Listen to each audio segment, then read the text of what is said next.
Hey everyone, it's Joy. Just wanted to bring you a video that has multiple builds that I use during the Iron Horse raid. By no means are they the best, but at least they'll give you kind of a framework on what you can bring into the raid and kind of help your team ensure success. In this raid, we're finding out more and more that it's not just a bunch of DPS. It's not a bunch of skill builds. It's actually a mixture of a bunch that work together and create a lot of synergy. So, um, just wanted to kind of go over with you my builds that I use. Kind of the list of all of them that I would go into a raid and be comfortable knowing I could do almost any position, minus maybe one that's some exotic crazy build. But if you start with these, I have a feeling you'll have more success in the raid, and then you'll also probably be asked to raid more often.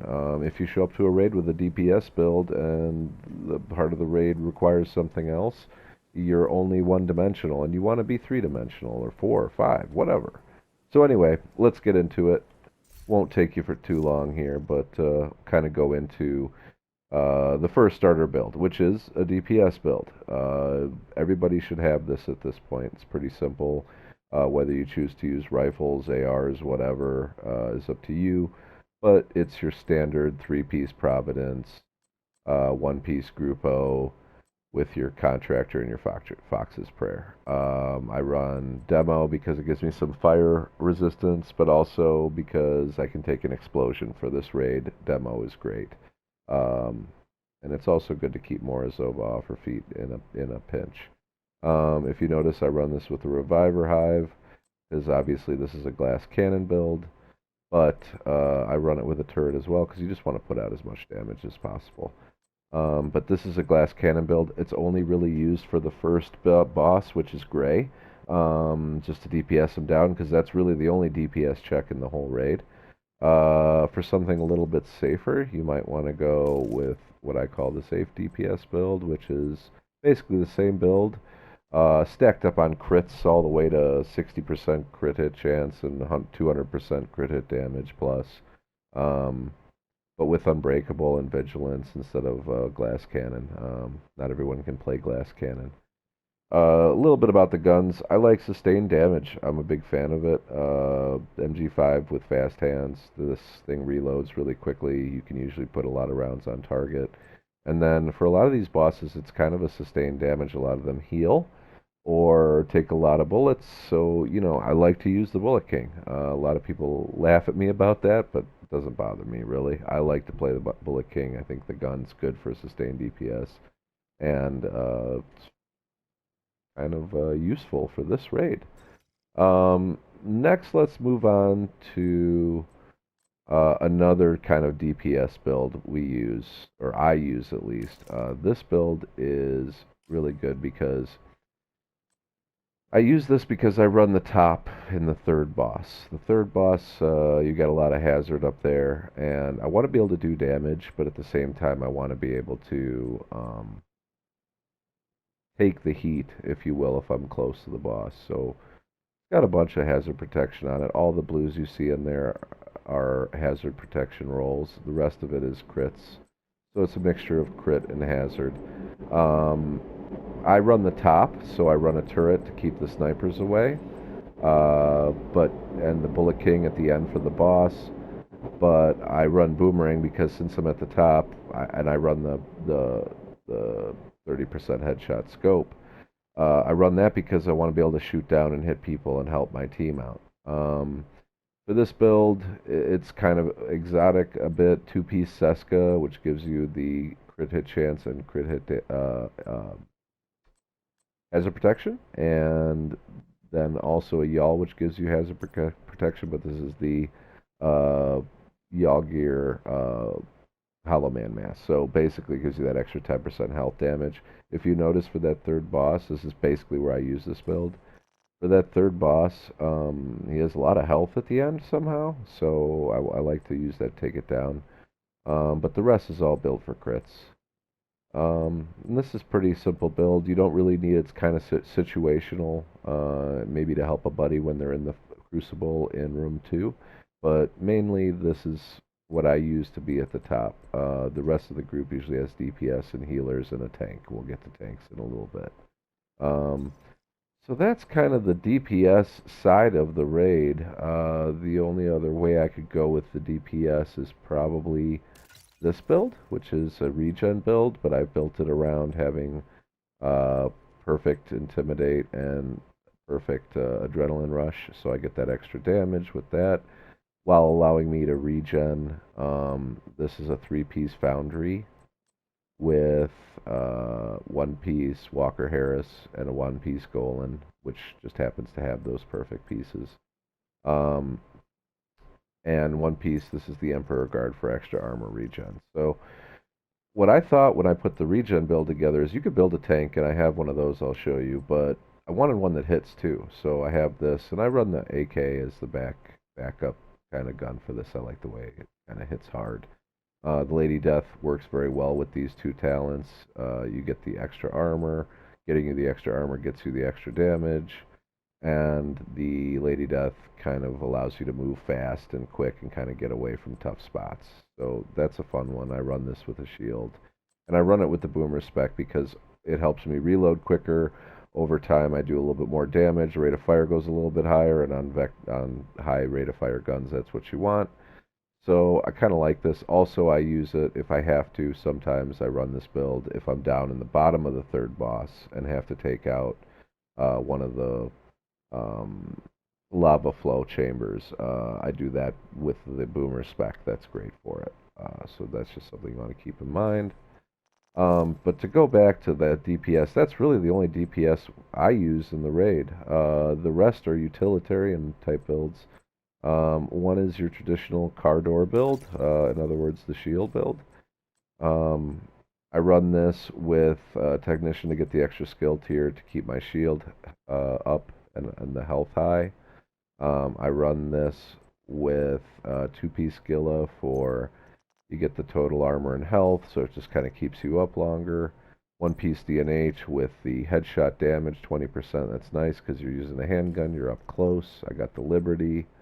I have my Tactician spec'd into handgun damage, rifle damage, and AR damage, so I pretty much just use it for this and also on my skill build for damage, but that's a separate chat. I use the Forge because it gives you the extra shield health. I threw this in just because I like the damage out of cover, and I had, a little bit of repair skills on there, which allows me to repair my shield. And what you see, I've rolled a couple pieces to electronics and the rest to basically hazard protection, explosive resistance, or armor regen. So that's kind of where I've kept it. And just a little bit of damage to be able to have this hit at 371, so it's not too bad. The key here is the Artificer. What that does is it'll pump a little charge into your shield and actually heal it up full. So these two work together really well. I can always switch it out to a Reviver if I need to, but, depends on the situation and how the team's doing. So that's the car door build. Now, there's a couple other shield variants, but, they kind of fall under the tank category. So this is my tank regen build. This is a two-piece Golan, which gives you two-piece Golan gives you the 1% armor regeneration. Add that to the 1% you get with this, plus the 3% you get with that, along with a pretty good amount of armor. And the firewall, which when I pull out the firewall shield, it creates that cone behind you, which gives my team more damage. So this is more of like a tank kind of, basically stay alive and be able to take a hit, all while shooting a gun that isn't a handgun. So it's kind of not quite your car door, but also really tanky, and just it's a lot of fun playing this build because it's constantly healing itself. And like I said, I run it with the firewall for that extra shield. And a Reviver Hive, obviously, because you're getting punished if you're in this build. And the only other build we really use in the raid are two skill builds. And you see I have a skill damage build here. Not really useful, to be honest, at the moment.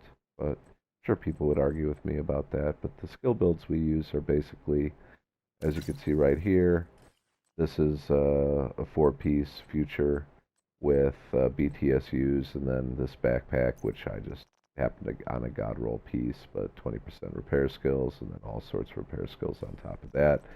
The key with this heal build is I like to spec more into skill haste than actual skill healing. You know, some skill repair in there, but more skill haste because I want to be able to get this back as much as possible, the chem launcher, which has a lot more heal.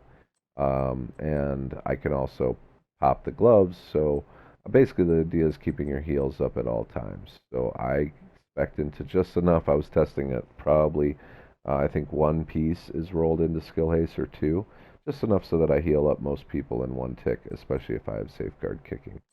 Run a sweet dream so I can knock the purples, reformation so I get more heals, and then survivalist because you're giving more heals to your team. So all that together, this, and this, give you enough repair skills to, and plus obviously the 30% on top of that, gives you so much that you can kind of spec into skill haste after that. Test it, but this is a really good build to have, especially if you're in the control room. Something else might work on the backpack if you are in the control room because you're constantly taking damage. The only other skill build we use, which is very sparingly, is the Vile Clips build. We only use that really to foam um, the boss and kind of keep him in the third room, kind of keep him stationary. We use a jammer pulse here.